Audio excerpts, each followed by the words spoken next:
لا حول ولا قوة إلا بالله العلي العظيم. أعوذ بالله من الشيطان الرجيم. بسم الله الرحمن الرحيم. الحمد لله الذي لا ينفع متحده القاعدون ولا يحصي ما يعلمون ولا يؤدي حقه المستحقون.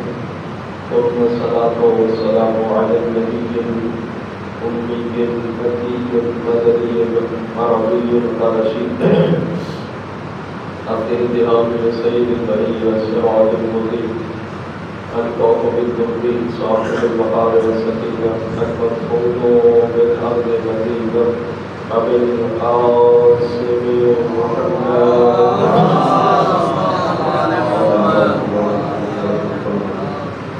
وعلى آله الطيبين الطاهرين المعصومين الذين المنتجبين.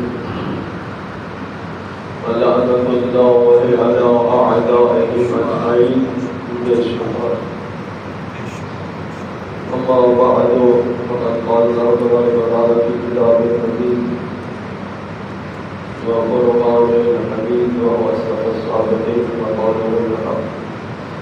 إنما يريد الله ليذهب عنكم الرجس أهل البيت ويطهركم تطهيرا.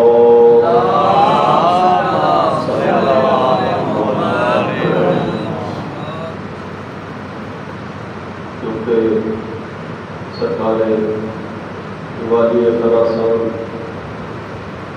سرکار امام رضا علیہ السلام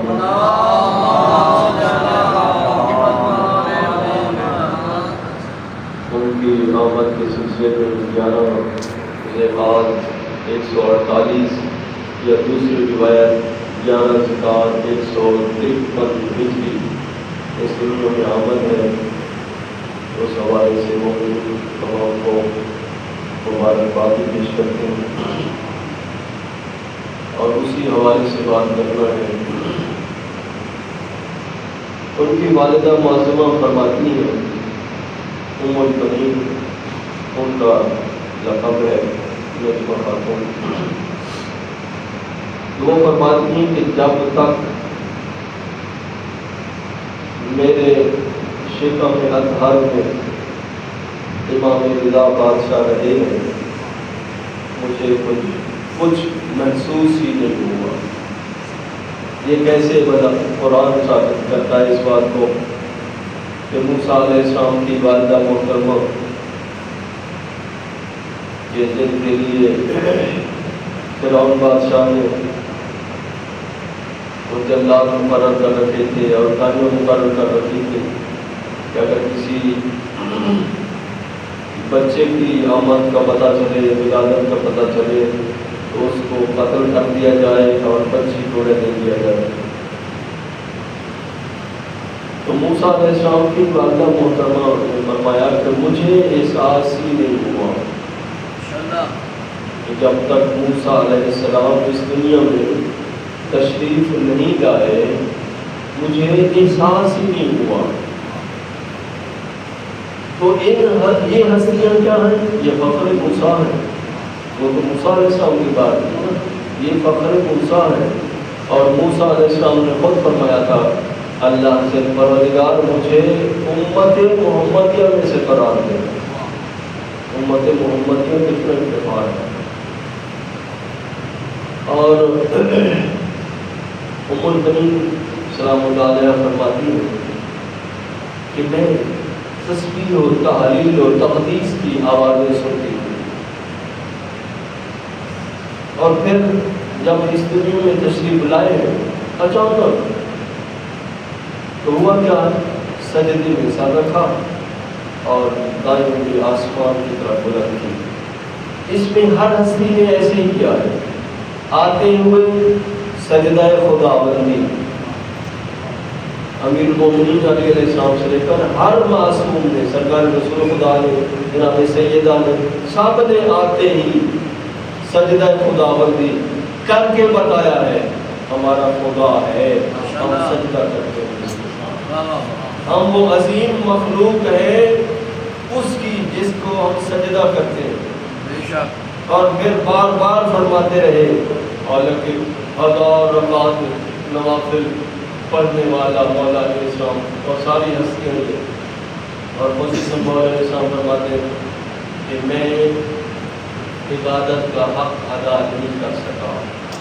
مولا زین اللہ علیہ السلام کے بارے میں 500 درخت تھے، ویسے تو کوئی کافی زیادہ باغات تھے، جو روایت میں موجود ہے 500 درخت تھے، ہر درخت کے نیچے 2 رکعت نماز پڑھتے تھے۔ اللہ یہ تو دن کے وقت ہے، سارے گاہات عبادت خدا ہو۔ اور یہ ہستی امام رضا علیہ السلام کے نام سے مشہور ہے، تو ان کا ایک لقب ہے، زیادہ بحث نہیں کرنی ٹائم نہیں تو ضامن آپ سنتے رہتے ہیں، اور ہمارے شیعہ برادری میں یہ ایک رواج بھی ہے اور حقیقت بھی ہے کہ ہم امام ضامن مانتے ہیں، ہم امام ضامن مانتے ہیں۔ بس میں نے یہی بتانا ہے آج مقصد ہی یہی ہے کہ یہ امام ضامن کب سے باندھا ہے، تو بڑی لمبی تاریخ ہے، مگر میں مختصر کر کے پیش کروں گا کہ مولا رضا بادشاہ کو جب مامون کے دور میں مدینہ سے لایا گیا، راستے میں بھی بہت زیادہ واقعات ہیں وہ ساتھ ہیں، تو میں سے سارے چھوٹوں پہ انشاءاللہ تو پھر مامون نے 2 ہفتے تک بلکہ 2 مہینے لکھا ہے، 2 مہینے تک احوال پرسی اور مہمان نوازی اور جیسے حکومتی لوگوں کی ہوتی ہے خوش آمد، اس حوالے سے کرتے رہے اور 2 مہینے کے بعد کہتا ہے کہ میں نے آپ کو اس لیے بلایا ہے کہ اپنا ولی عہد بناؤں، اپنا وزیر اعظم بناؤں۔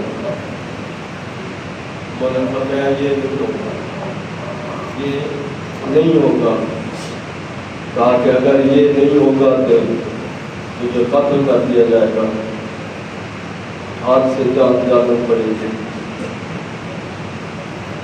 یہ ہستیاں مجبور نہیں ہوتی، اللہ کی مصلحت ہوتی ہے، اللہ کی مرضی کہ یہ جو میرا موضوع ہے اسی سے متعلق میں بات کر رہا ہوں۔ السلام علیکم یا ضامن آہو، الراضی بالقدر والقضاء بھی ہے، الراضی بالقدر والقضاء، قضاء و قدر پر راضی، مگر رضا بھی ہے، رضا اللہ کی رضا، بندوں کی رضا، اللہ بھی راضی بندے بھی راضی۔ تو لوگوں نے لکھا کچھ نے کہ یہ لقب رضا مامون نے دیا، نہیں اللہ نے دیا، یہ لقب بھی اللہ نے عطا فرمایا، رضا، جس سے اللہ بھی راضی بندے بھی راضی۔ اور یہاں جملے الراضی بالقدر والقضاء کو رضا، راضی، قدر اور قضاء، تو یہ مصلحت امام تھی۔ امام نے فرمایا ٹھیک ہے، مگر میں تیرے کاموں میں دخل نہیں دوں گا، حکومتی کاموں میں دخل نہیں دوں گا، بس اتنا ہی کہ جیسے امیر المومنین ان لوگوں کے لیے جو ضرورت ہوتی تھی، ان کو مشکل پڑتی تھی، مشورے دیتے تھے، بس میں اتنا کروں گا، اس سے زیادہ کچھ نہیں۔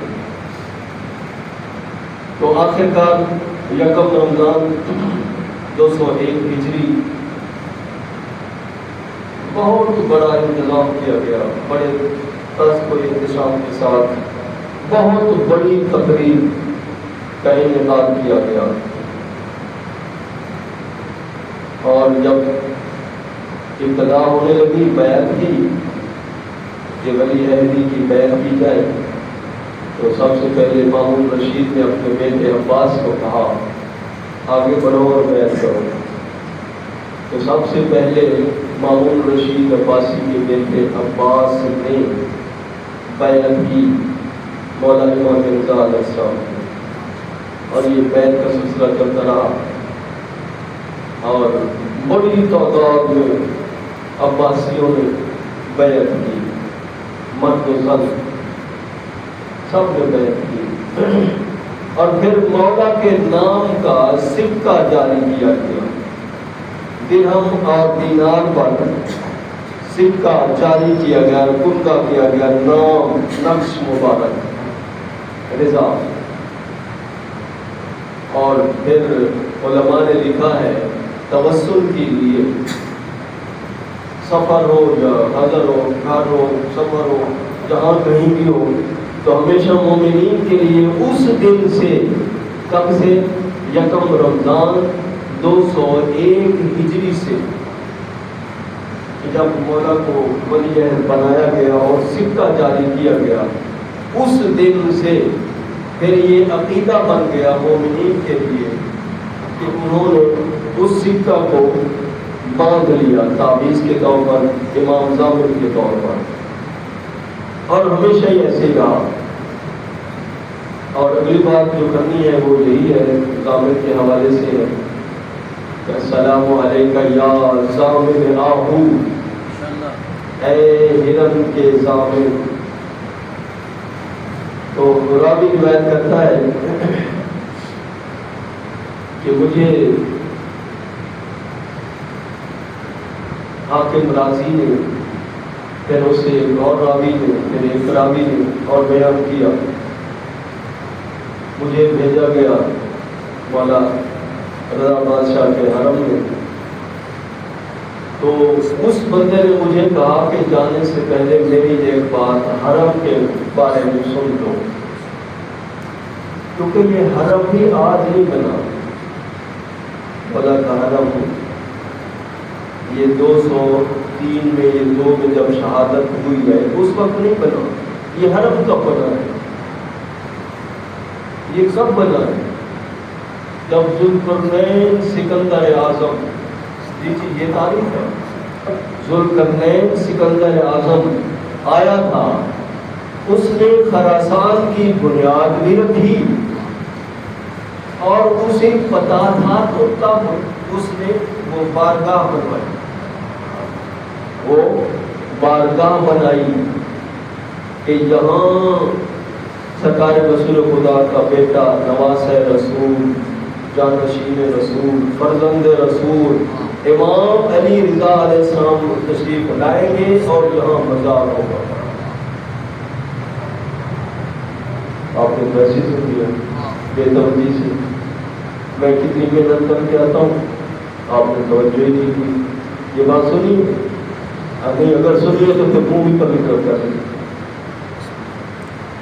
کہ سکندر اعظم نے، ذوالقرنین سکندر نے مولا رضا بادشاہ کا حرم، وہ 4 دیواری، وہ بارگاہ ذوالقرنین سکندر نے بنوائی تھی۔ جی یہ تو الگ بات کہ پتہ ہارون رشید کو بھی تھا، اس ملعون کو بھی پتا تھا کہ یہاں امام رضا علیہ السلام کا مزار بنے گا، حرم ہوگا، اس نے کہا میری قبر بھی یہی بنا دو، اس نے کہا میری قبر بھی یہی بنا دو، کیوں؟ اس کی وجہ سے شاید میری بھی بخشش ہو جائے۔ آپ کو یاد ہوگا کہ سرکار رسول خدا کے ساتھ بھی کوئی ہے، میں نام نہیں لیتا، پہنچ گئے کہ نہیں؟ تو انہوں نے بھی شاید ان کے ورثاء نے یہی خواہش ظاہر کی ہو، تو ہارون رشید عباسی نے کہا کہ میرا مزار بھی، میری قبر بھی یہی ساتھ بنائی جائے، کیونکہ اس ہستی کی وجہ سے ہو سکتا ہے میری بھی بخشش ہو جائے۔ تو راوی بیان کرتا ہے کہ اس بندے نے بتایا کہ جوانی کے دنوں میں مشہد مقدس میں جو زائرین آتے تھے ان کے ساتھ میں تو مذاق کرتا، ان کو لوٹتا، ان کو اذیتیں دیتا، حتیٰ کہ ان کے لباس تک میں اتار لیتا۔ وہ بندہ بیان کرتا آخر کار ہوا کیا؟ ایک دن ایسا ہوا میں نے دیکھا، کیا دیکھا کہ میں شکاری جانور لے کے آیا شکار کے لیے، گھوڑے پر سوار تھا، شکار چھوڑا اور ہرن بھاگتا ہوا حرم میں آ گیا۔ میں کوئی بات مکمل کروں، ہرن بھاگتا ہوا آیا اور کھڑا ہو گیا حرم میں۔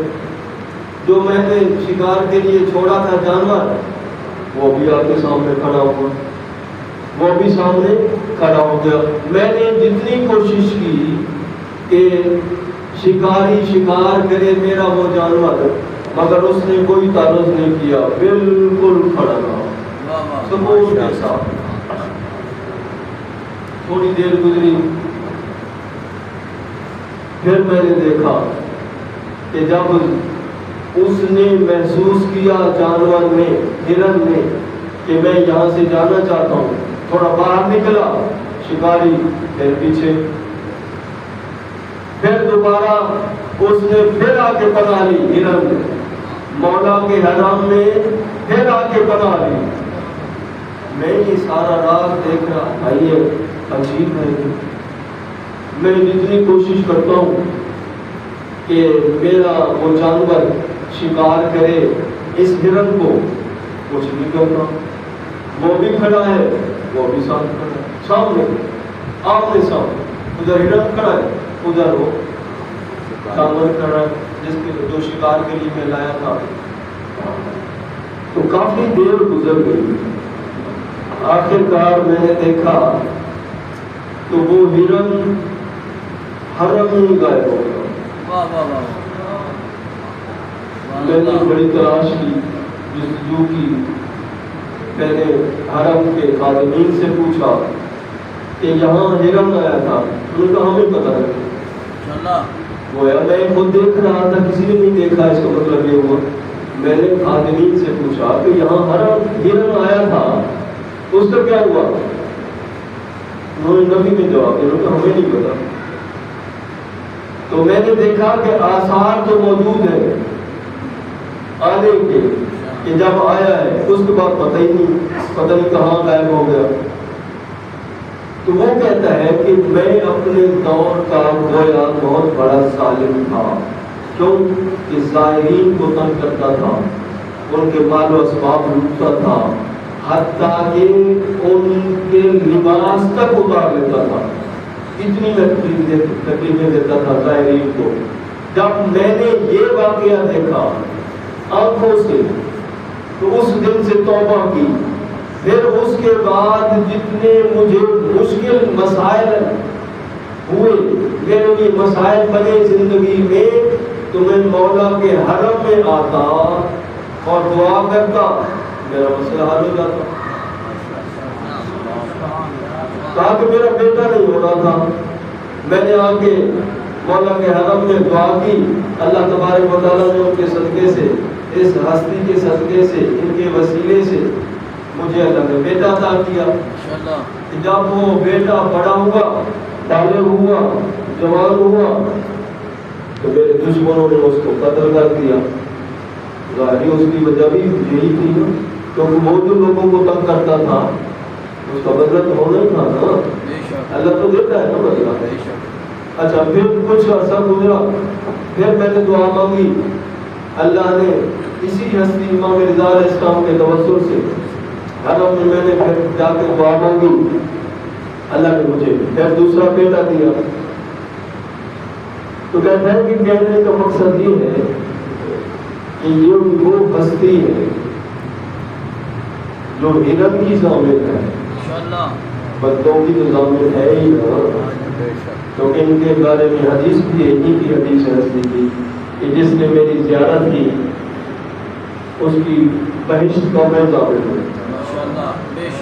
جس نے میری زیارت کی، امام رضا علیہ السلام خود فرماتے ہیں لاکھوں حجوں کا ثواب ہے، اور فرماتے ہیں کہ جس نے میری زیارت کی میں اس کی جنت کا، اس کی بہشت کا ضامن ہوں۔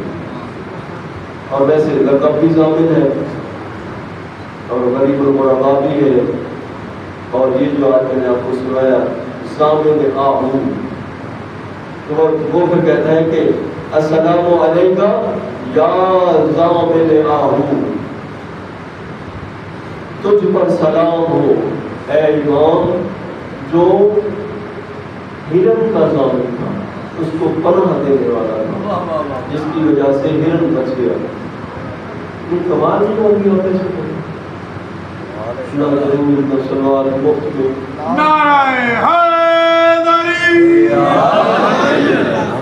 میں اپنی محنت کر کے آتا ہوں وہاں پہ۔ ظہور زیارت مولا امام زمانہ علیہ السلام بلند تر صلوات۔